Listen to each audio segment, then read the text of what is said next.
Fraksi Partai Amanat Nasional menolak Kanun tentang perlindungan lahan pertanian pangan berkelanjutan yang telah dibahas DPRK PD Jaya bersama pemerintah sejak Selasa tanggal 21 Desember tahun 2020. Sedangkan ketiga fraksi lain di DPRK setempat menerima usulan Kanun tersebut untuk disahkan DPRK.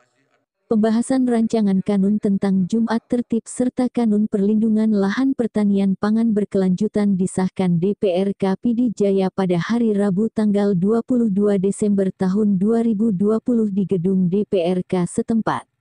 Dari keempat fraksi yang ada di DPRK PD Jaya, 3 fraksi menyetujui Kanun tersebut, yaitu fraksi Partai Aceh, Fraksi Pembangunan Nasdem, dan Fraksi Gerakan Nanggro Berkarya, Genakar, sedangkan Fraksi Partai Amanat Nasional menolak Kanun tersebut, yaitu Kanun tentang Perlindungan Lahan Pertanian Pangan Berkelanjutan.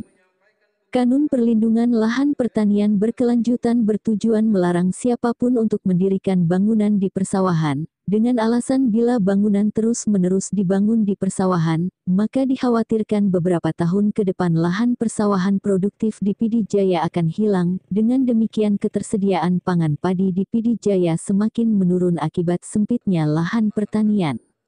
Meskipun fraksi PAN menolak, namun pimpinan DPRK tetap akan mengesahkan Kanun tersebut karena telah disetujui oleh ketiga fraksi yang ada di DPRK setempat. Anggota fraksi Genakar, Nazarudin SPDI, yang akrab disapa Ustadz Am, mengatakan perlindungan sawah dari bangunan yang semakin menjamur atau terlalu banyak di PD Jaya memang harus ditangani dengan serius.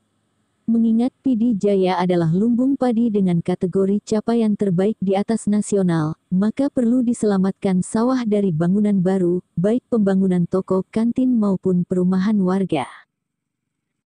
Kami dari fraksi Gerakan Nanggro Berkarya, alasan menerimanya, kita melihat substansinya itu tidak ada yang mencolok. Kenapa kita menerima? Kita ingin menyelamatkan lahan sawah yang produktif.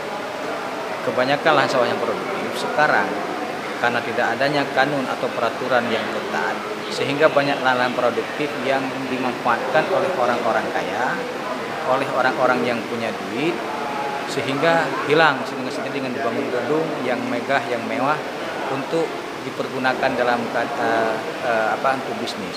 Sementara masyarakat miskin yang memerlukan lahan untuk menanam, bercocok tanam tidak ada lagi. Walaupun itu lahan pribadi seseorang, kita menerima, ingin menyelamatkan lahan yang produktif dan untuk kesejahteraan masyarakat banyak.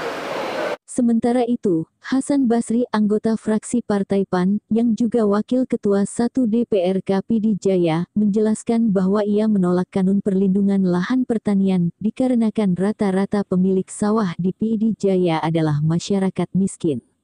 Maka ketika warga ingin membangun rumahnya di sawah tersebut tidak mungkin kita larang.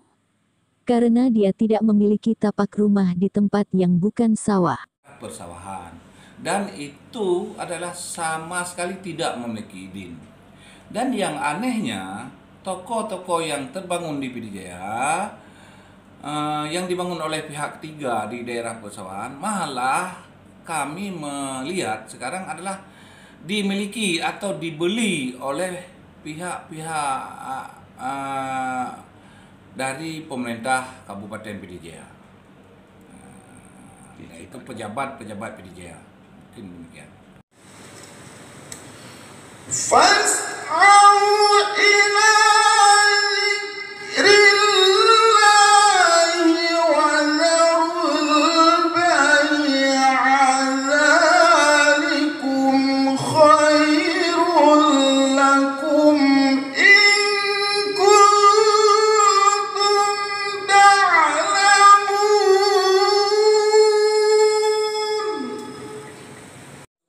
Dari PD Jaya, Isma melaporkan untuk Tipikor Aceh TV.